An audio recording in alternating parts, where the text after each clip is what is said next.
মরুভূমিতে চলার পথে যদি এই দাগগুলো দেখতে পান তাহলে দ্রুত সেখান থেকে পালিয়ে অন্যদিকে চলে যান, কারণ এই চিহ্ন থাকার মানে কাছে কোথাও ঘাপটি মেরে রয়েছে মরু অঞ্চলের সবচেয়ে দ্রুত গতির ভয়ানক সাপ সাইডউইন্ডার র্যাটল স্নেক।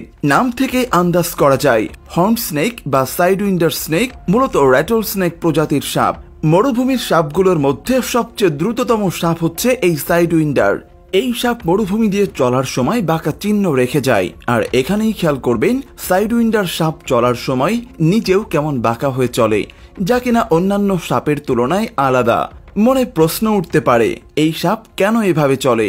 সাইডউইন্ডার অন্যান্য সাপের মতো স্বাভাবিকভাবেও চলতে পারে, তবে মরুভূমির বাড়িতে বিশেষ করে দিনের বেলা এই সাপ শরীর বাঁকা করে চলে। আর এই চলার ভঙ্গিটা এমন যে দেখলে মনে হবে নিজেকে ঠেলে মুচড়ে সামনের দিকে এগিয়ে নিয়ে যাচ্ছে এই সাপ। সত্যি বলতে এভাবেই চলে সাইডউইন্ডার। এর পেছনে কারণ হচ্ছে মাথাকে এক পাশে রেখে শরীরটা বাঁকা করে লেজ দিয়ে ঠেলে নিজেকে সামনের দিকে নিলে দ্রুত এগোতে পারে এরা, আর এই কারণেই মরুভূমির সবচেয়ে দ্রুত গতির সাপ সাইডউইন্ডার। এভাবেই প্রতি ঘন্টায় 18 মাইল গতিতে ছুটতে পারে এরা।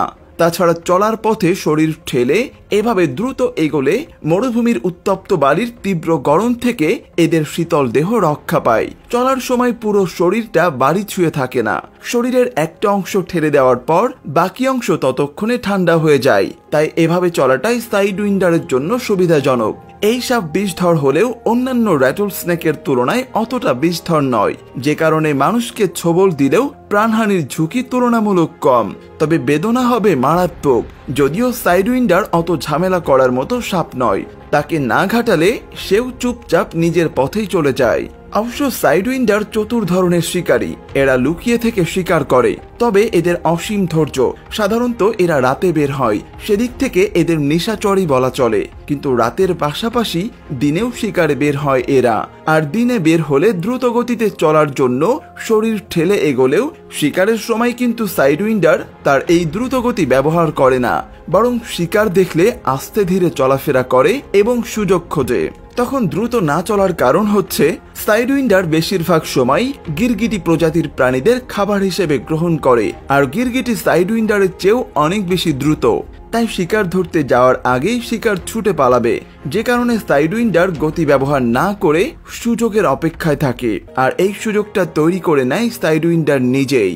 এই জন্যই একে ধূর্ত শিকারী বলা হয়। এই সাপ শিকারের শরীরের তাপমাত্রা অনুভব করে বুঝতে পারে আশেপাশে তার শিকার রয়েছে, সেই সাথে জিভ বের করে বাতাসের স্বাদ নিয়েও সেটা বুঝতে দেরি হয় না। এরপর সাইডউইন্ডার শরীরটা হালকা দুলিয়ে মরুভূমির বালিতে নিজেকে ডুবিয়ে নেয়। বাতাস এসে ঢেকে দেয় তার বাকি শরীরটা, শুধু চোখ দুটো বেরিয়ে থাকে বালির উপর। এভাবে লুকিয়ে থাকার পর কোনো গিরগিটি যখন সাইডউইন্ডারের কাছ দিয়ে যায় তখনই খপ করে সেটাকে কামড়ে ধরে ফেলে। তবে মজার ব্যাপার হচ্ছে কোনোভাবে যদি গিরগিটি বুঝে যায় আশেপাশে সাইডউইন্ডার রয়েছে, তাহলে সেও কিন্তু চালাকি করে নিজেকে রক্ষা করে নেয়। যেমন দূরে কোনো সাইডউইন্ডার দেখলে গিরগিটি তপ্ত রোদে দাঁড়িয়ে নিজের শরীরের তাপ মরুভূমির বালির তাপের সঙ্গে মিলিয়ে নেয়।